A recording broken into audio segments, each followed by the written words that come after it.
Queridos hermanos y hermanas, comenzando el mes de mayo, mes de la Virgen María, pensaba que podíamos dedicar algunos momentos a contemplar este misterio de amor de Dios que se ha plasmado en la Santísima Virgen María y que es al mismo tiempo un misterio que trasluce el amor de Dios para cada uno de nosotros. Como lo hemos dicho varias veces a lo largo ya de estos casi 2 meses que estamos juntos, tanto al mediodía como en la misa en la noche, el Nuevo Testamento no se puede entender del todo si no conocemos el Antiguo Testamento. Decía San Agustín que lo que en el Antiguo Testamento está latente, digamos así como subyacente, en el Nuevo Testamento está patente, porque si nos damos cuenta, el Antiguo Testamento está lleno de promesas, promesas de Dios, profecías, anuncios, y todas esas promesas del Señor, todos esos anuncios de los profetas, todos se han cumplido en Jesucristo y, en consecuencia, todo el Nuevo Testamento es el cumplimiento de las promesas que Dios hizo desde antiguo al pueblo de Israel. Como hemos dicho en otras ocasiones, Dios tiene un diseño para el hombre. Es un diseño perfecto que lo ha hecho Dios desde antes de la creación del mundo. Realmente es algo impresionante, ¿eh? Y Dios, parte de ese diseño, digamos así, la plenitud de ese diseño, consiste en la divinización del hombre, es decir, en que nosotros llegue el día, cuando ya nos toque pasar de este mundo, llegue el día en que participemos plenamente de la divinidad de Dios.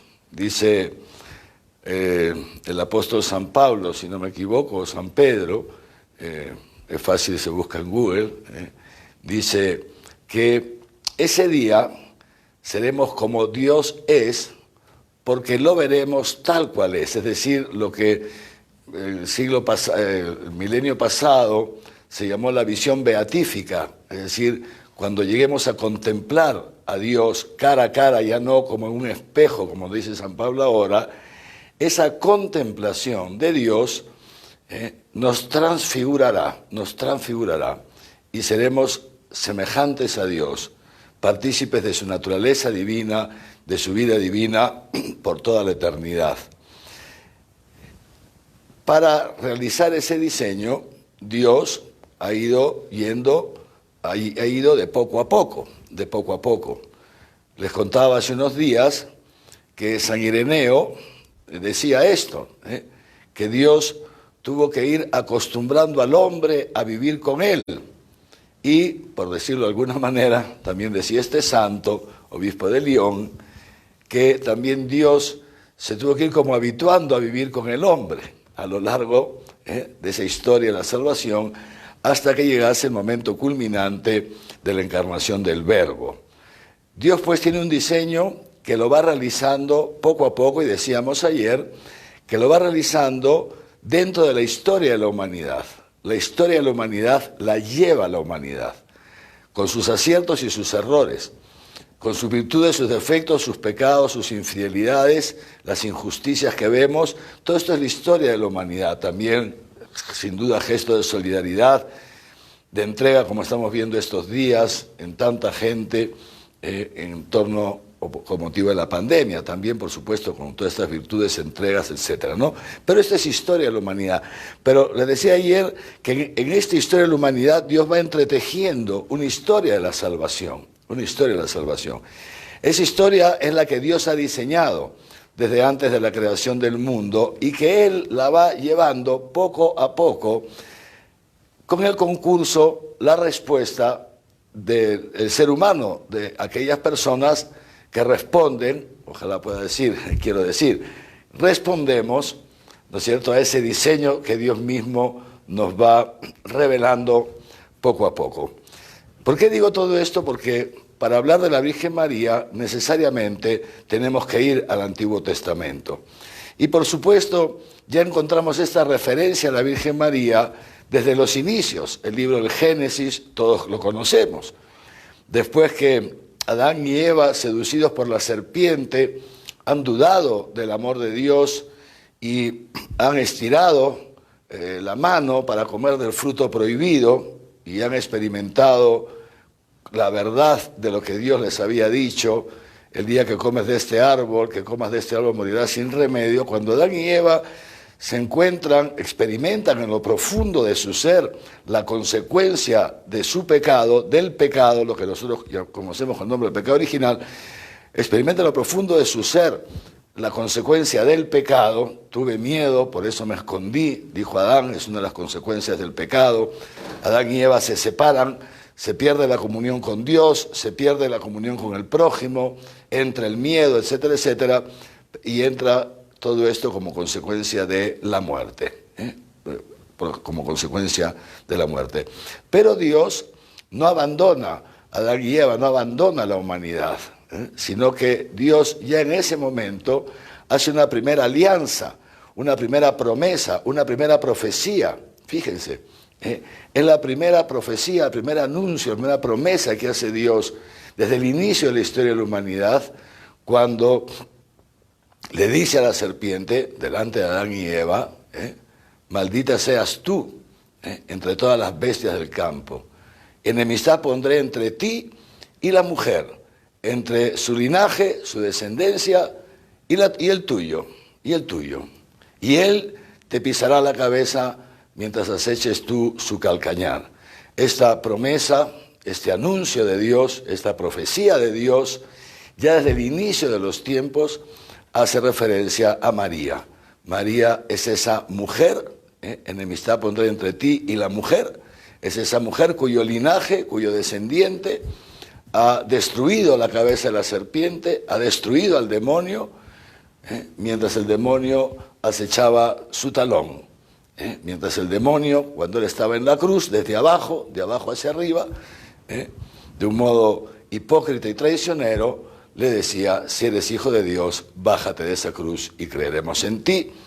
Y Jesucristo no se deja tentar por el demonio, no se deja engañar por el demonio, y es en ese instante en que Jesucristo, sin bajarse de la cruz, entra en la muerte, y entrando en la muerte, destruye la muerte, le pisa la cabeza a la serpiente, al demonio, de modo tal que, perdonados nuestros pecados, en consecuencia, en la cruz, perdonados nuestros pecados, la muerte no tiene más poder sobre nosotros. Ahí pues entonces, desde los inicios, fíjense ustedes, desde los inicios del Antiguo Testamento, ya Dios anuncia a una mujer, hace una profecía sobre una mujer. Esa mujer, naturalmente, que como sabemos es la Santísima Virgen María. Pero luego, si leemos el Antiguo Testamento, encontraremos muchas referencias a la Virgen María. Referencias que en ese momento la gente que escuchaba al profeta, la gente que vivía los acontecimientos, no tenía idea que se referían concretamente a una mujer, o mejor dicho, para decirlo más claramente, a esta Virgen María. Probablemente ni siquiera los autores sagrados, ni siquiera los profetas, cuando hablaban, eran conscientes de esto. Sin embargo, todo, como en otros casos también, todas estas profecías han quedado iluminadas con la encarnación del Verbo, con el misterio de la vida, muerte y resurrección de nuestro Señor Jesucristo.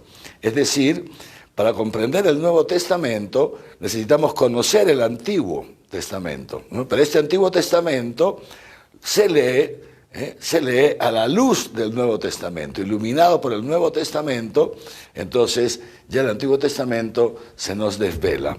Y así entonces no vamos a leer todas las referencias, sería imposible, no terminaríamos nunca, nos demoraría años, pero sí quería anticipar, digamos así, o leer algunos breves fragmentos. Por ejemplo, el profeta Isaías, en su capítulo 62, el profeta Isaías, uno de los grandes profetas, como ya nosotros sabemos, del pueblo de Israel, dice así, porque como se casa un joven con una doncella, así tu hacedor se casará contigo, se desposará contigo. Y así como el esposo encuentra su gozo, sus delicias en su esposa, así tu Dios se gozará contigo. Es decir, el profeta Isaías está anunciando esta profecía que Isaías la hace respecto a Jerusalén, pero poco a poco ha ido tomando forma, como repito, y nosotros los cristianos lo vemos con toda la claridad como referida, cumplida en la Virgen María. La Virgen María, hija del Padre, madre del Hijo y esposa del Espíritu Santo. Como un joven se desposa con su doncella, así tu Dios se desposará contigo. El Espíritu Santo es el esposo de la Virgen María. Y así como Dios, viendo a Jesús, dice: este es mi Hijo amado en quien encuentro mi complacencia, mis delicias, también Dios ve en María, contempla en María y encuentra en ella sus delicias.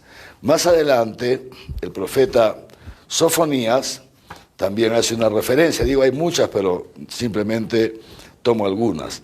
El profeta Sofonías, ya mucho más cerca de la encarnación del Verbo, mucho más cerca, dice así: lanza gritos de gozo, hija de Sión.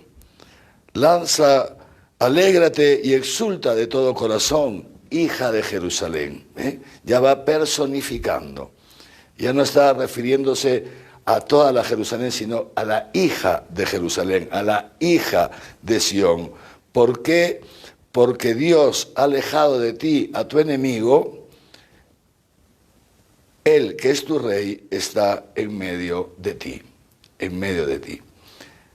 Él ha alejado de ti a tu enemigo. Y eso es lo que ha hecho Dios al momento de la concepción de la Virgen María, cuando sus padres, Joaquín y Ana, tienen ese encuentro íntimo conyugal, y Dios interviene en ese instante, preservando a la Virgen María del pecado original, y en consecuencia aparta al demonio, que es nuestro enemigo el diablo, dice San Pedro, que anda como león rugiente buscando a quien devorar.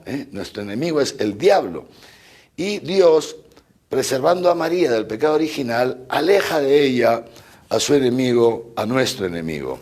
Más cerca todavía, ya prácticamente el último de los profetas, el profeta Zacarías, dice así. Van a ver cómo ahora ya esto se va personificando más. Dice así, retomando lo que ha dicho Isaías, lo que ha dicho Sofonías, y dice así, dice: grita de gozo y regocíjate, hija de Sión, otra vez, hija de Sión, pues he aquí, atentos, que yo vengo a morar dentro de ti, vengo a habitar dentro de ti. Y muchas naciones se unirán a Dios aquel día y serán para mí un pueblo, pero yo moraré en ti. Pues estas simplemente 3 referencias, podríamos poner muchísimas más. Esta última referencia, si se han dado cuenta, es la que se cumple en el momento de la anunciación, cuando el ángel Gabriel le anuncia a María que ella ha sido elegida para ser la madre de Dios, y la Virgen María acoge este anuncio, acoge la voluntad de Dios, y en ese instante Dios habita en ella, en ella. Por eso a la Virgen María se le llama también con el nombre de la tienda de la reunión, es el lugar donde habitaba Dios, la morada del Altísimo. Pero además de todo esto, y podríamos hablar mucho, repito, pero no es la finalidad de hacerlo todo esto esta mañana, pero además de esto, en María, también la Iglesia desde sus orígenes ha visto cómo se ha realizado plenamente ese diseño pascual que Dios tenía previsto desde antiguo. Como nosotros sabemos, el pueblo de Israel giraba en torno al templo de Jerusalén. El templo de Jerusalén era el único lugar donde se podían ofrecer sacrificios a Dios, no había otro. Y por eso, como hemos aprendido a lo largo de estas semanas, digo, si alguno no lo sabía, ¿no es cierto?, todos los miembros del pueblo de Israel tenían que subir en peregrinación para celebrar las principales fiestas en Jerusalén. Las principales fiestas en Jerusalén. Y de entre todas las fiestas religiosas del pueblo de Israel, la principal era la Pascua, como nosotros sabemos. Y en la Pascua, que celebraba Israel la salida de Egipto y la entrada en la tierra prometida. Y la Pascua se celebraba en una cena, todo esto lo hemos visto en torno a la Semana Santa. La Pascua era una fiesta familiar, eso también les he enseñado, o si no lo sabían, digo, ¿no? Hemos aprendido juntos. La Pascua era una fiesta familiar, y esta fiesta familiar consistía fundamentalmente en una cena en la que Israel tiraba la casa por la ventana, una cena espléndida, que tenía sus ritos, su secuencia. Pero había unos elementos, digamos así, fundamentales para celebrar la Pascua, unos alimentos obligatorios en la cena pascual. Estaban las hierbas amargas que hacían recordar a Israel el tiempo amargo que pasaron como esclavos en Egipto. Israel es un pueblo que vive mucho de simbolismos, una mentalidad oriental distinta a la mentalidad racional que tenemos los occidentales, etc. Estaba el huevo duro, que hacía referencia a cómo Israel se endurece con la persecución, se vuelve más fuerte, con las injusticias se vuelve, cuando le hacen las injusticias lo persiguen, se vuelve más fuerte. En fin, había una serie de elementos.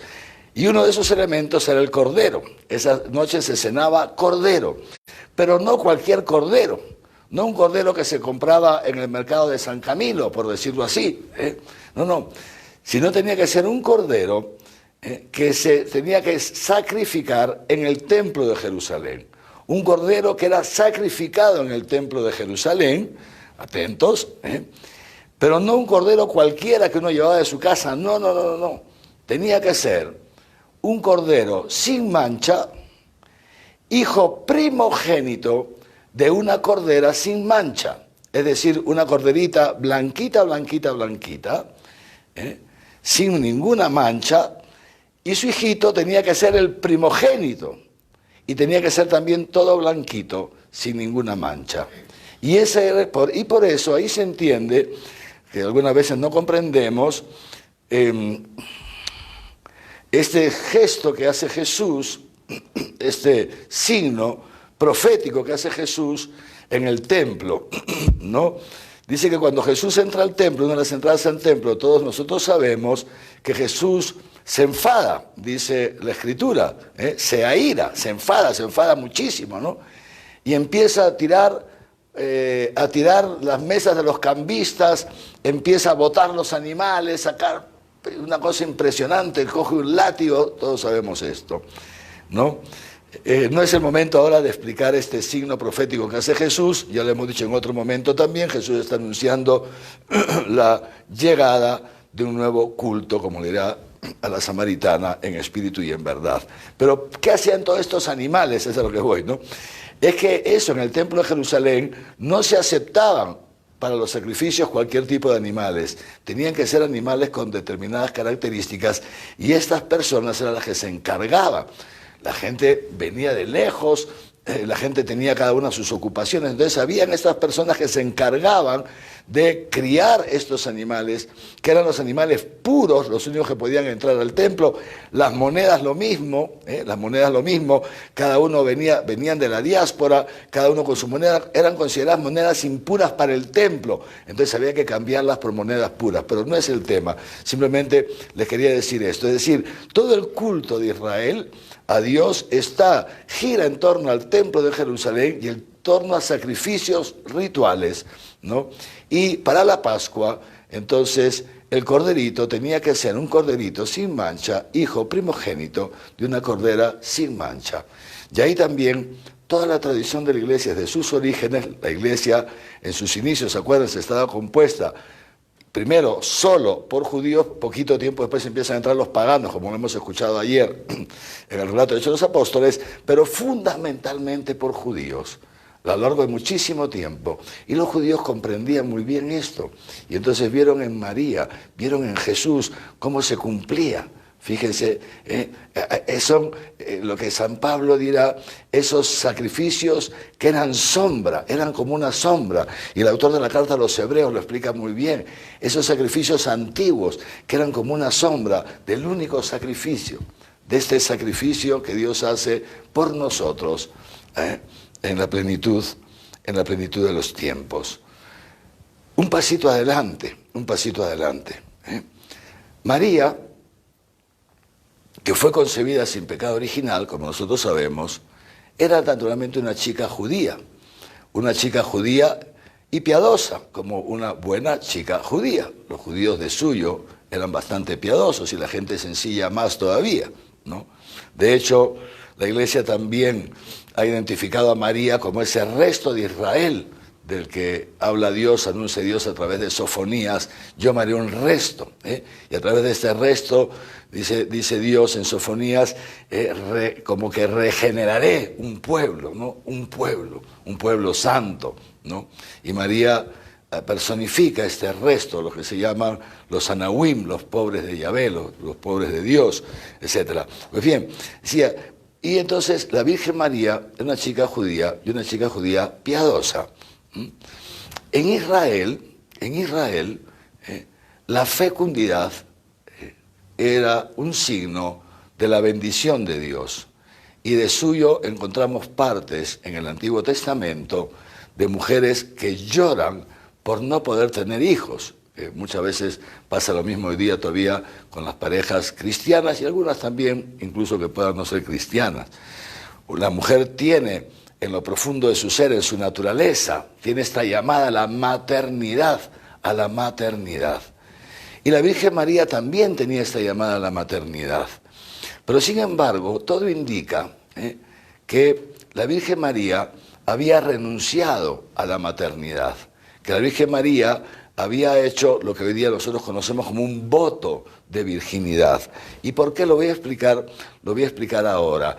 En primer lugar, porque ya en la medida en que se iba acercando a la plenitud de los tiempos, en el pueblo de Israel empieza a surgir con una fuerza hasta entonces desconocida esta llamada a la continencia, a la castidad y al celibato.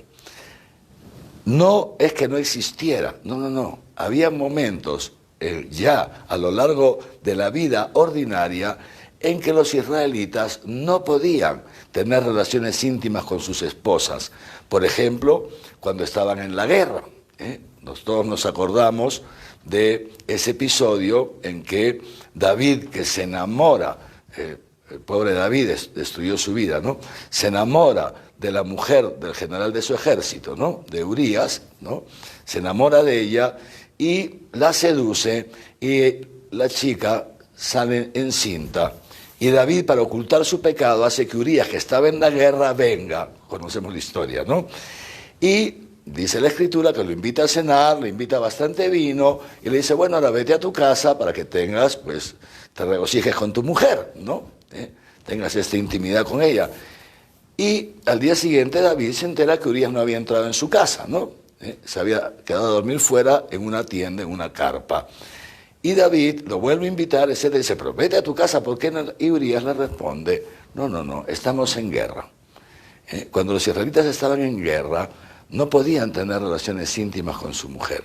Pero no solamente eso, lo mismo los sacerdotes del templo. Los sacerdotes del templo, el servicio al templo de Jerusalén era por rotación. Y cuando les tocaba el turno de servicio, que duraba unos días, tampoco podían tener relaciones íntimas con sus esposas. Esto ya se venía dando de ordinario en el pueblo de Israel. Pero ya en la medida en que iba llegando a la plenitud de los tiempos, y los que más conocían las Sagradas Escrituras se iban dando cuenta que los signos ya se estaban dando, surge al interior de Israel también toda una corriente que opta por la castidad, opta por el celibato para esperar la llegada del Mesías. Hay testimonios de esto, por ejemplo, en los monjes del Qumran, algunos que optaron, digamos así, por esta vía. María, todo indica que María había hecho este voto también de virginidad. ¿Cómo, de dónde se deduce esto? del mismo anuncio que le hace el ángel Gabriel. El ángel Gabriel, conocemos todos el anuncio, lo sabemos de memoria, ¿no? Le dice, María está en su casa en Nazaret, una chiquilla joven, se calcula que tenía unos 16 años, pero era la edad en que en esa edad se casaban por esa época, ¿no? Y dice bien claro el evangelista que María estaba desposada con un hombre llamado José. Y es en ese momento en que el ángel Gabriel le hace el anuncio de que Dios le ha elegido para ser la madre de su hijo, para concebir y dar a luz un hijo que será el Hijo de Dios, ¿no? María le responde, todos nosotros sabemos, ¿cómo será esto posible? Pues no conozco varón. Y hasta ahí es algo que todos lo entendemos con mucha facilidad. Pero sin embargo, si nosotros conocemos, por eso Dios es tan importante conocer el Antiguo Testamento, si nosotros conocemos cómo se realizaban los matrimonios en la época de Jesús, en la época de María, entonces sabremos que los matrimonios se realizaban en dos momentos. El primer momento, que era los desposorios, era la primera etapa, el primer momento, que no se realizaban los dos momentos seguidos, uno inmediatamente después del otro, como hoy día, por ejemplo, muchas veces se hace el matrimonio civil y religioso, uno inmediatamente después del otro. No.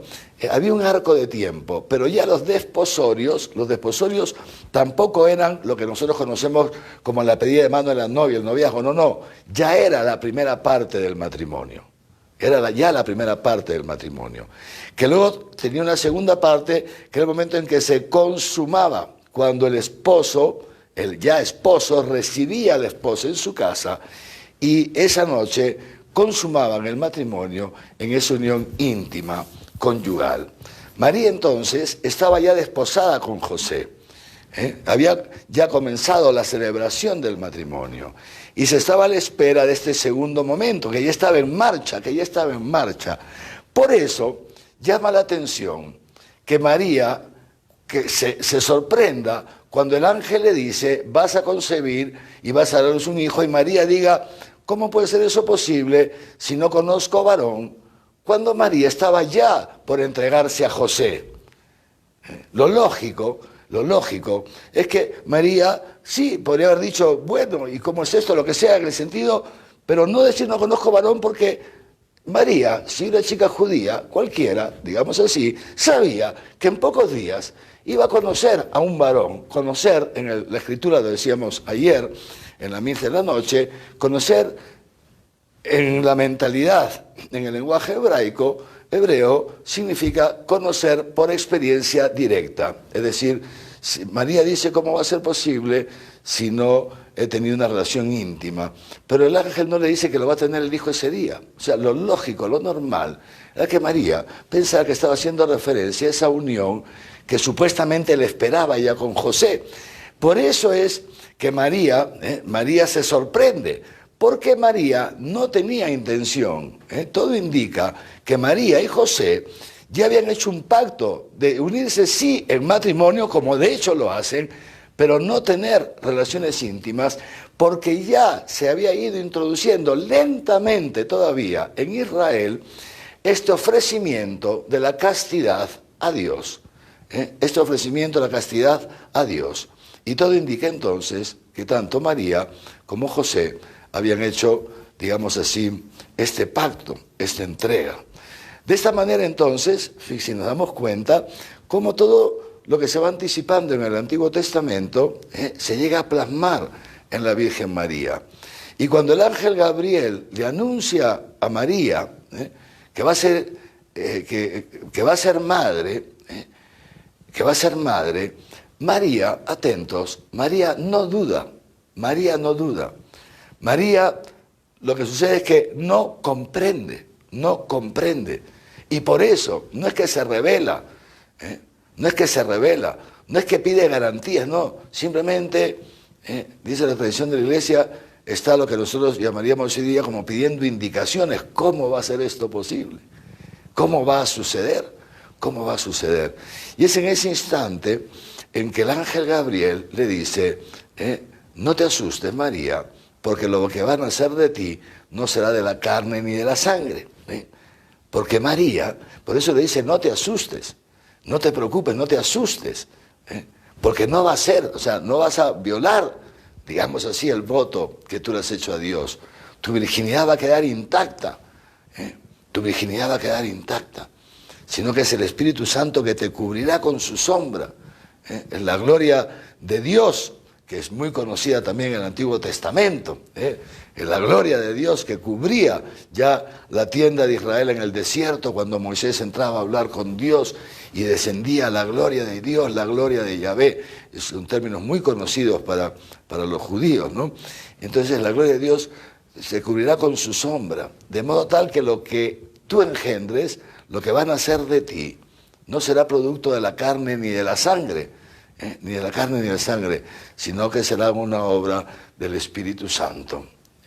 Y es entonces ahí que la Virgen dice, he aquí, la esclava del Señor, hágase en mí según su palabra. La Virgen ve, constata que Dios ha acogido ese voto suyo de virginidad, de castidad, que se mantiene firme, que era el deseo de ella, lo profundo de su corazón, el ofrecerse como esta corderita sin mancha. Fíjense, cosa tan bonita, esta corderita virgen que se ofrece al Señor, y el Señor acogido este deseo de la Virgen, esta entrega de la Virgen, y ha hecho posible que ella engendre este corderito, también corderito sin mancha. María entonces nos da a luz a Jesús. Gracias a María, Jesús entra en este mundo. Y María, fíjense ustedes, poco a poco va desapareciendo, va desapareciendo. Es como una ciervita, como una ciervita. Los primeros capítulos de Lucas, la presencia de María es muy fuerte, porque Lucas es el último de los evangelios sinópticos, ¿no es cierto? Como los evangelios sinópticos, primero Mateo y Marcos, no han entrado en muchos detalles, casi no han entrado en ningún detalle sobre la infancia de Jesús. Entonces Lucas quiere completar, escribe después, ya les he dicho, era un griego, un médico, un hombre más bien racional, ¿no? Y quiere completar, entonces investiga y escribe su evangelio y escribe también Hechos de los Apóstoles. Y en esos primeros capítulos, sobre todo, de Lucas, menos en Mateo y Marcos, sobre todo en Lucas, ¿no? Esos capítulos, los primeros, María tiene sí una presencia, digamos así, destacada, ¿no? En el anuncio del ángel, en la presentación del niño en el templo, cuando Simeón le dice esta palabra, ¿no? A ti una espada te atravesará el alma, lo profundo del corazón, etc. Sí, y Lucas repite varias veces, cuando vienen los magos de Oriente, ¿no? Cuando vienen los pastores, primero los pastorcitos, y Lucas menciona a María. La Virgen María, dice, sus padres quedaban admirados de las cosas que se decían sobre este niño. Y luego dice en otro momento, y María guardaba todas estas cosas en su corazón. Pero poco a poco, fíjense, María se va eclipsando, para que surja Jesucristo, que es naturalmente, ¿no es cierto?, quien predomina a lo largo de todos los evangelios. María dice muy pocas palabras en los evangelios, muy pocas palabras. La primera, la que acabamos de escuchar, cuando le dice al ángel, ¿cómo es posible si no conozco varón? Y luego dice aquí, la sierva de Dios, hágase en mí según su palabra. ¡Pum! Nada más. Luego, un poquitín más adelante, cuando María, y cuando el ángel la deja y le ha contado que su prima Isabel está encinta, María va a prisa a la casa de la prima Isabel y ahí proclama, canta, lo que nosotros conocemos con el nombre del Magnificat, proclama mi alma la grandeza del Señor, se alegra mi espíritu en Dios mi Salvador, etc. Es un canto de exultación, de alegría, de gozo de la Virgen María, que en ese recorrido entre que el ángel se marcha y ella prepara sus cositas para ir donde Isabel, que vivía lejos, es más de un día de camino, y María ha tenido ya tiempo para ir meditando, para ir interiorizando. y ella que conocía las Sagradas Escrituras, y empieza ella a descubrirse, nunca lo habría pensado, que ella era esta hija de Sión, de la que hablaba el Antiguo Testamento, una cosa impresionante. Pues bueno, de ahí no es que hable mucho más, si se dan cuenta. Lo siguiente, encontraremos a María, cuando ya el niño Jesús está un poquito más grandecito, está, mejor dicho, ya grandecito, y se les pierde. ¿Y qué le dice María? Hijo, ¿por qué nos has hecho esto? Tu padre y yo andamos preocupados por ti, Y ya sabemos lo que Jesús le responde. Pero madre, no sabías que yo tenía que estar en la casa de mi padre o en las cosas de mi padre, según las traducciones, que al final es lo mismo. Y de ahí María vuelve a callar. María vuelve a callar hasta las bodas de Caná. Y en bodas de Caná, María intercede. Es la intercesora. Hijo, no tienen vino.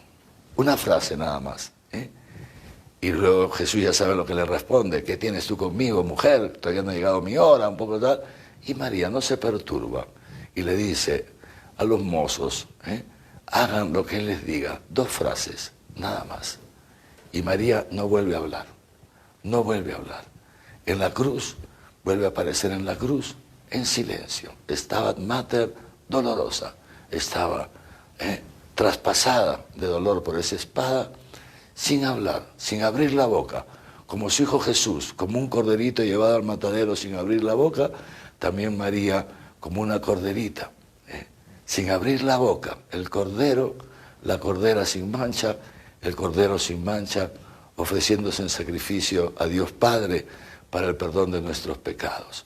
Y es en ese instante, fíjense, donde esta maternidad de María, que inicialmente es la maternidad solamente sobre Jesús, sobre su Hijo, es lo que le anuncia el ángel, pero sin embargo, es en este instante donde ya esa maternidad se universaliza, cuando Jesús le dice, mujer, he ahí a tu hijo, y le entrega a Juan, y a través de Juan, a todos los cristianos de todos los tiempos, y en cierto sentido también, sería el deseo de Dios a toda la humanidad. Y María, y le dice a Juan, he ahí a tu madre. Y ese día, lo hemos comentado hace poco, María es recibida por Juan, es recibida por nosotros, por la Iglesia, como esta hija de Sión, esta predilecta de Dios. Y María entonces, que de madre se supo convertir en discípula de Jesús, que seguía a Jesús, siguió a Jesús. Bienaventurados los que escuchan la palabra de Dios y la cumplen y la guardan. Estos son mi madre y mis hermanos, y por eso María es madre de Jesús, porque escuchó la palabra de Dios y la guardó en su corazón, hizo posible que esa palabra se realice. María, que al principio ella era la que iba delante de Jesús, cuando Jesús era pequeñito, después de haberlo cuidado en su regazo, todas estas cosas que hacen las mamás, que ya todos sabemos. Pero ya luego cuando Jesús es más grandecito y tienen que ir al mercado, tienen que ir a visitar a no sé quién, María va por delante, como muchas veces pasa, y los niños detrás, así, María va por delante. Pero en cuanto Jesús va creciendo y llega el momento de asumir su vida pública, de asumir la misión, María deja pasar a Jesús por delante. Como decía Juan el Bautista, es uno que viene detrás de mí, pero que existe antes que yo. Y María es lo mismo, deja a Jesús pasar por delante y ella, como cordera, sigue a su pastor, sigue a su hijo, que hoy día había pasado a ser su pastor. Y gracias a este seguimiento de Cristo, gracias a esta obediencia de Dios por parte de la Virgen María, gracias a esta elección que Dios hace sobre ella, entró al mundo la salvación. Y nosotros hemos podido conocer, gracias a María, la paternidad de Dios. Hemos podido conocer el inmenso, infinito amor que Dios nos tiene manifestado en Cristo Jesús. Y gracias a María, también nosotros tenemos hoy día abiertas las puertas del cielo. ¿Para qué? Para que se realice también en nosotros todas esas profecías del Antiguo Testamento. Alégrate, hija de Sión, porque yo vengo a habitar en ti. Se cumple la primera en María, pero María es al mismo tiempo la figura del cristiano. es al mismo tiempo como el prototipo de lo que Dios quiere hacer en cada uno de nosotros. También Dios habita en nosotros, en los cristianos, gracias al bautismo, gracias a la gracia, valga la redundancia, de los sacramentos, en la medida en que el Señor nos concede ser fieles y no expulsar a Dios de nuestra vida con el pecado mortal, que yo espero que ninguno de nosotros nunca, jamás cometamos pecados mortales, porque es terrible. Entonces, decía también, Dios habita en nosotros. Habita, ya lo dice Pablo, ya no soy yo el que vive, es Cristo el que vive en mí. Poquito a poquito el Señor, así como entró en María el Espíritu Santo, también el Espíritu Santo va entrando en nosotros y va regenerándonos, va haciendo de nosotros hombres y mujeres nuevos, nos va divinizando. Esto que les decía, que es el diseño de Dios desde antes de la creación del mundo, que se empieza a realizar ya en este mundo, poquito a poquito. Dios nos va haciendo partícipes de su propia naturaleza divina. Y por eso también nosotros, y con esto termino por hoy día, y por eso también nosotros, los cristianos, vivimos la castidad. Vivimos la castidad.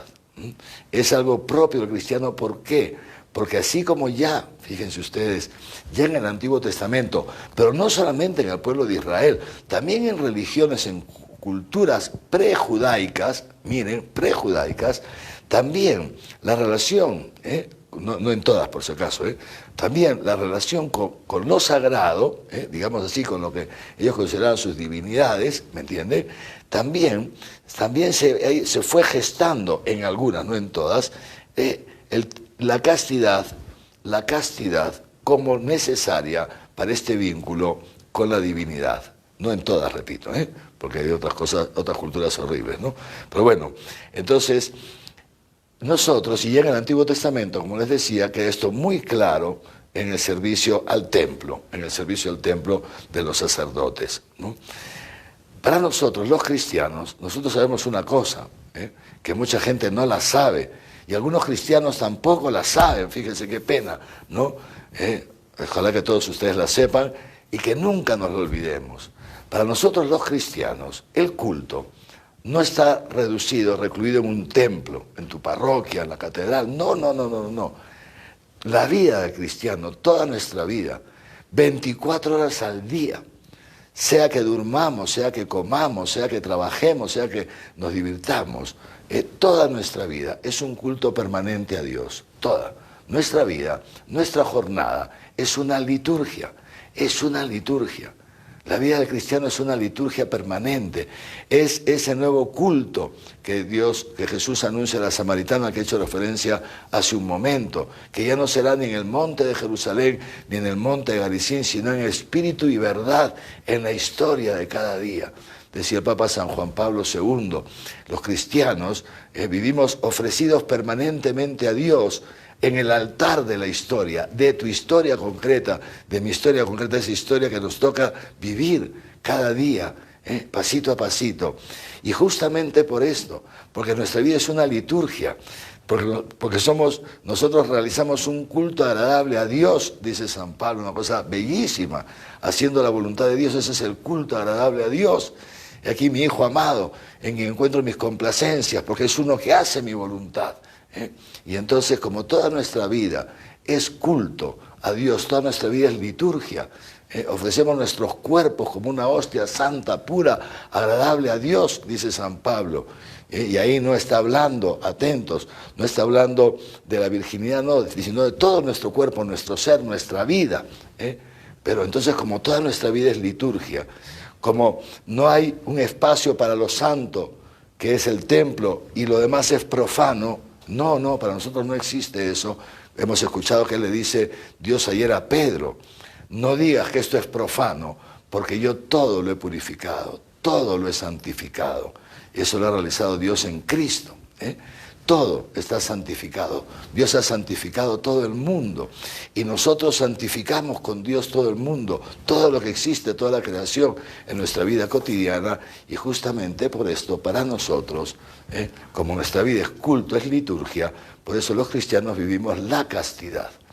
La castidad, unos, en la vida celibataria, que somos nosotros los sacerdotes, que son las religiosas, ¿no es cierto?, religiosos o religiosas, ¿no?, que no contraemos matrimonio, eso se llama el celibato, ¿no es cierto?, pero otros también en la vida matrimonial. También los esposos cristianos viven la castidad en la vida matrimonial. Y la castidad entonces no como continencia, que es lo nuestro, lo de los célibes, sino la castidad aún en los momentos de intimidad conyugal. La belleza del amor conyugal, la belleza de un amor casto, de un amor puro, de un amor que se entrega, de un amor que se dona, de un amor que no instrumentaliza, que no toma al otro, a la mujer, al esposo como un objeto no, sino como una persona. El acto, la unión íntima conyugal, que es un acto de donación, de amor. Hablábamos de esto también hace unos días y no me quiero ya entretener más. Entonces, solamente hoy día, mañana, si Dios quiere, continuaremos. Mañana me gustaría hablar de un aspecto muy importante también de la vida de la Santísima Virgen María. ¿Para qué? Porque esta devoción, los católicos siempre nos hemos caracterizado por lo que se llaman los tres amores, ¿no es cierto? Ustedes ya lo saben. Todos los cristianos, los que no son católicos también, nos caracterizamos o deberíamos caracterizarnos, ¿no es cierto?, por dos amores: el amor a Dios sobre todas las cosas y el amor al prójimo como Cristo nos ha amado, ¿no es cierto? Esto lo tenemos en común, o deberíamos tenerlo en común con todos los cristianos. Pero los católicos, sin dejar esto de lado y como parte de esto, nos hemos caracterizado siempre por tres amores. Ya lo sabemos cuáles son: el amor a Jesús, Eucaristía, la hostia consagrada, llamado así, el cuerpo, la sangre, el amor a la divinidad de Cristo que están aquí en este sagrario, el amor a Jesús, Eucaristía, el amor a la Virgen María, cuya imagen está aquí, ustedes no la pueden ver, pero está aquí, el amor a la Virgen María, y el amor al Papa, el amor a la jerarquía de la Iglesia, a los pastores. Los tres amores nos han caracterizado a nosotros. Y naturalmente, para que ese amor pueda tener un fundamento y no sea solamente un sentimiento pasajero, para que sea un amor real, verdadero y cada vez más profundo, es muy importante que conozcamos aquello que amamos, que lo conozcamos, para que no nos guiemos solamente por presunciones, o repito, por sentimientos que hoy día están y mañana podemos perderlos. Así que quisiera invitarlos a que mañana nos volvamos a encontrar, porque quisiera también que sigamos viendo algún aspecto, algo transversal en la vida de la Virgen María, si el Señor nos lo concede mañana, y así podamos que nuestra devoción a María, nuestro amor a María, sea un amor cada vez más fuerte, más fundamentado, más sólido, y al mismo tiempo sea un culto también a Dios junto con María, un culto en espíritu y en verdad. Pedamos después a la Santísima Virgen que nos ayude a ir interiorizando todo esto. Si tal vez lo he dicho muy rápido, algo se te ha pasado, el video queda colgado en el Facebook, en este mismo Facebook, lo puedes repasar, lo puedes ir meditando, en fin, pero sobre todo pidamos a la Santísima Virgen María, saludémosla, ¿no? Qué cosa tan bonita, si se han dado cuenta cómo Dios lo hace todo tan perfecto, ¿no?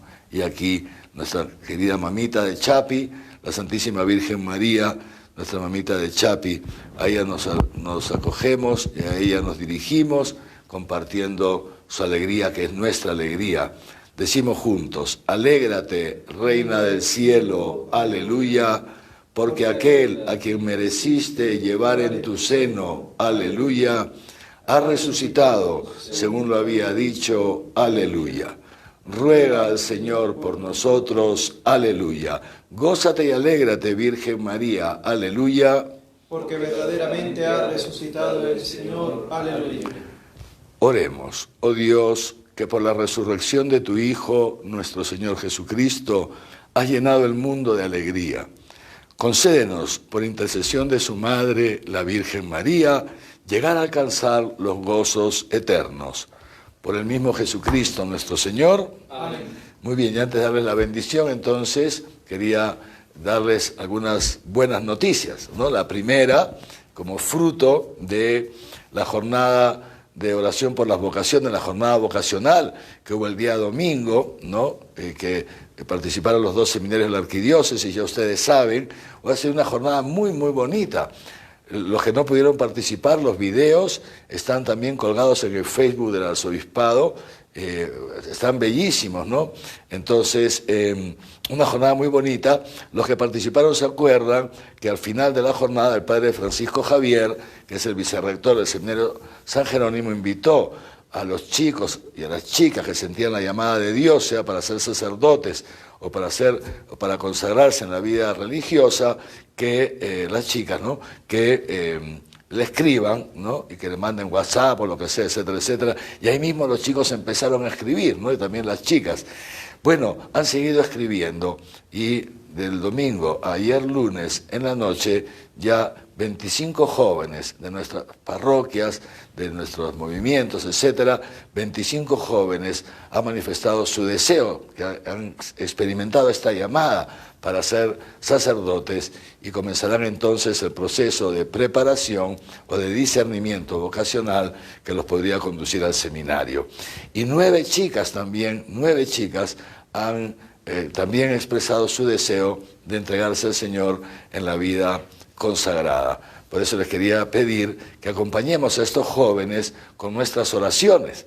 Dice Jesús, la mies es mucha y los obreros son pocos. Pidan al Señor de la mies que mande obreros y por supuesto obreras a su mies. Pidamos entonces, encomendemos, por favor. Yo sé que muchos de ustedes, ojalá todos, pero tal vez no todos, rezan el rosario, están participando los jueves en la adoración eucarística. En cuanto se levante la cuarentena podrán hacerlo ya en los templos, ahora lo hacen a través de este Facebook o de alguna parroquia. Les pido que en sus oraciones siempre pidan al Señor por estos chicos, por estas chicas, y que Dios siga suscitando vocaciones en nuestra querida Arequipa. 1. 2, también quería recordarles que estamos en 3 campañas que las estamos llevando paralelamente. Y claro, uno corre el riesgo de cansarse, o ay, se me pasó, o me olvido, ya participé en esta, ¿por qué en la otra? Bueno, queridos hermanos, Dios es bueno con nosotros, es grande con nosotros y nos damos cuenta cuánta belleza, cuánto amor, cuánta magnanimidad. Dios nos da todo en abundancia y lo más importante de todo, su amor, que nos lo da totalmente, no se guarda nada para Él. También nosotros estamos llamados, si recibimos ese amor, a darlo, a donarnos, a ser canales de este amor, y en la medida en que lo somos, ese amor sigue creciendo en nosotros. 3, entonces, tenemos ahora 3 campañas, por llamarlo así. La primera que lanzamos ya hace un mes y que se llama Esperanza en la Emergencia, ¿se acuerdan? Esperanza en la Emergencia, que consiste que estamos recolectando víveres, también donaciones en dinero, etcétera, etcétera, para dar de comer a tantos hermanos nuestros que están pasando hambre. Yo les agradezco porque la primera, digamos, reacción ha sido rápida, ¿no? De ustedes, también empresas, hay que decirlo, naturalmente las donaciones más grandes han sido de empresas, pero bueno, cada uno, está ahí también el óvulo de la viuda, cada uno hemos puesto nuestro granito de arena, ¿no es cierto? O mejor dicho, no cada uno, varios, bastantes. Pero hay muchos que todavía no lo han puesto, pudiendo ponerlo, ¿no?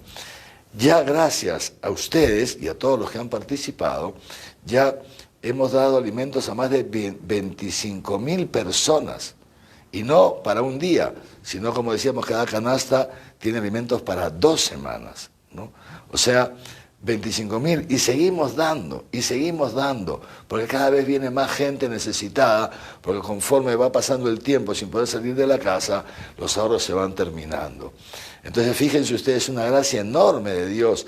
Esto lo estamos haciendo a través de Cáritas, aparte de lo que están haciendo directamente las parroquias, ¿no? Es impresionante, los párrocos me escriben, me cuentan, me mandan fotos, videos, una cosa bellísima, cómo el amor de Dios está llegando a tantos hermanos nuestros necesitados. Yo les pido que no nos durmamos en esto, pasas por tu parroquia, dejas unos alimentos o haces un depósito en las cuentas de Cáritas, que está todo publicado en el Facebook, vas buscando la campaña y ahí está la cuenta de Cáritas. Segundo, hemos lanzado hace unos días, se los conté la semana pasada, una nueva campaña que se llama Protege a un médico. ¿Por qué? Porque si ustedes ven el video, que también está colgado, les ruego que lo vean, ahí los mismos médicos que trabajan en los hospitales de Arequipa nos están diciendo la cantidad de material que se necesita. Se necesita una cantidad enorme de material y más allá de las buenas intenciones, yo no entro en eso ahora, la realidad es que el material escasea, que no llegan las provisiones a tiempo. Y tenemos médicos que, por ejemplo, tenían que usar una indumentaria, yo no sé, por decirle la bata o los guantes, que deberían ser de uso de un solo día, y los tienen que usar 10 días, porque no hay con qué restituirlos. Y ellos son los que están poniendo en riesgo su vida para cuidarnos a nosotros. Si tú te enfermas, y cada vez que te enfermas, ¿dónde vas? Vas al médico. Y si hoy día te da COVID, Dios no quiera, ni a ti ni a mí, hay que cuidarnos. Ellos son los que nos van a atender. Ellos son los que están atendiendo a familiares, amigos, vecinos nuestros, poniendo en riesgo su vida. Y entonces hemos lanzado esta campaña junto con la Coordinadora Regional por la Vida, que es la que organiza el Corso por la Vida y la Familia todos los años. Y también ahora van a ver, queda publicado en este Facebook, el banner de esta campaña. Protege a un médico, protege al que te protege. No nos cuesta nada poner un poquito. No estoy pidiendo millones, no. Monseñor, es que yo no tengo, podría dar 20 soles, estupendo. 10 solcitos, bienvenidos. Porque así, de a poquitos, decía la Madre Teresa de Calcuta, decía que una gota en el mar no se nota, pero sin gotas no habría mar, no habría mar. Pues eso, vamos a hacer un mar de caridad. Y la otra, la tercera, que es el reto que nos lanzaron los jóvenes, y ese sí no cuesta nada, ahí no hay dinero de por medio, o sea que ya si alguien no lo hace, pues habría que preguntarse uno por qué estoy tan encerradito en mí mismo, que no me mueve ni los pobres, ni los médicos, puchín, ni siquiera me mueve llevar un poquito de esperanza a la gente que está sufriendo tanto en sus casas, cuando me puede ayudar mi sobrino o yo mismo, sé cómo se hace un pequeño videíto, queridos hermanitos. Están haciendo unos videos lindos, entren, les recomiendo, entren al Facebook que se llama Pastoral Juvenil Arequipa, entren y vean qué videos tan lindos están haciendo. Chicos jóvenes, chicas jóvenes, lindos. Familias enteras ya lo están haciendo, los niñitos con sus dibujitos que les pedí el otro día, ahí paraditos y explicando sus dibujitos. Una cosa linda, mírenlo y van a ver que esto les va a motivar también a ustedes para entrar en este reto y hacer su videíto, como lo hacen ellos, no te cuesta ni 2 minutos. Enciendo una luz y comparto esperanza. La gente, queridos hermanos y hermanas, nos necesita. ¿Qué hubiera pasado si la Virgen María hubiera dicho, a mí nadie me mueve de mis planes, de mis proyectos, yo no me interesan los demás, solamente yo? ¿Qué hubiera pasado? ¿Qué hubiera pasado si Dios se desinteresaba de nosotros? Dios y María no se desinteresan de nosotros, nunca. No nos desinteresemos nosotros de los demás, porque ellos quieren interesarse por los demás también a través nuestro, como Iglesia Santa de Dios. Yo los quiero mucho y como su padre y pastor, que tanto les amo, los animo. No juzgo, nada, simplemente los animo a tener esta experiencia. Seamos generosos y veamos que Dios nunca se deja ganar en generosidad por nosotros, jamás. Ya verás tú un solcito que das a una persona más pobre, verás cómo Dios te devuelve el 100 por 1. Ya lo verás, verás que Dios siempre es más grande que todos nosotros. Les doy entonces ahora la bendición. El Señor esté con ustedes, los bendiga Dios Todopoderoso, Padre, Hijo y Espíritu Santo, y que su bendición les acompañe siempre. Amén. Dios mediante, entonces, esta tarde a partir de las 7 p.m, ya vamos entrando, nos vamos preparando para la Santa Misa, 7 p.m. Y les pido por favor que también recen por mí. Buenas tardes a todos.